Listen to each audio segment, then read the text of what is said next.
Any film ఇండస్ట్రీలో love story అనగానే, rom com అనగానే కాస్త స్పెషల్ అట్రాక్షన్ ఉంటది జనాల్లో.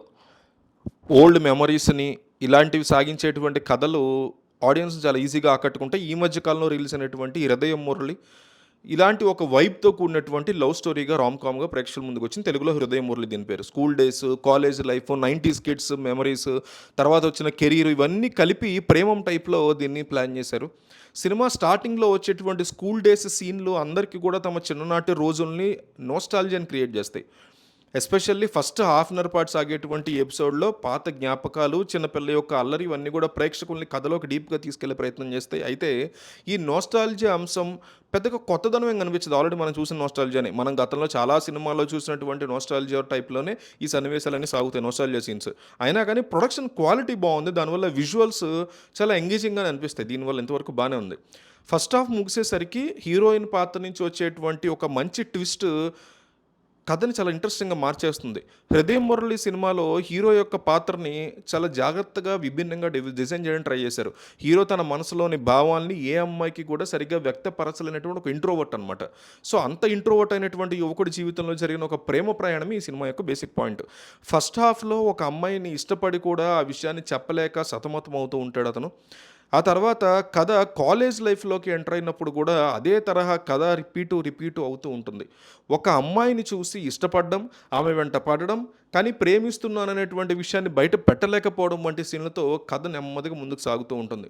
ఆ అమ్మాయి దూరమైన తర్వాత మళ్ళీ ఇంకో అమ్మాయి అతని జీవితంలోకి రావడం, ఆమె విషయంలో కూడా ఇట్లాగే జరగడం ఇవన్నీ కూడా చూపిస్తారు చాలా జాగ్రత్తగా. ఇలా ర్యాండమ్‌గా అతని కెరీర్‌లో దాదాపు ముగ్గురు, నలుగురు అమ్మాయిలు వస్తూ పోతూ ఉంటారు. ఆటోగ్రాఫ్ స్వీట్ మెమరీస్ లాగా.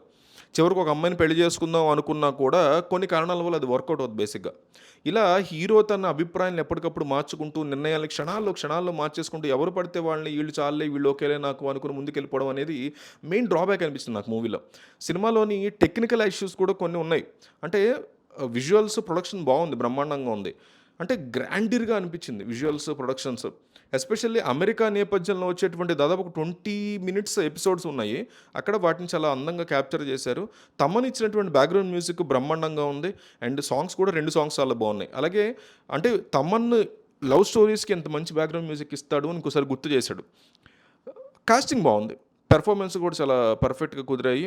5, 6 ముఖ్యమైనటువంటి నటీనటులు తమ యొక్క పాత్రలో పర్ఫెక్ట్‌గా ఒదిగిపోయారు. ఎస్పెషల్లీ హీరోయిన్‌లుగా నడిచినటువంటి 'ప్రీతి ముకుందన్' కాకుండా 'కయ్యద్ లోహర్' వీళ్ళిద్దరూ తమ పెర్ఫార్మెన్స్‌తో ఆకట్టుకున్నారు. వీళ్ళ స్క్రీన్ ప్రెజెన్స్ సినిమాకి ఒక ప్లస్ పాయింట్ అని చెప్పుకోవచ్చు.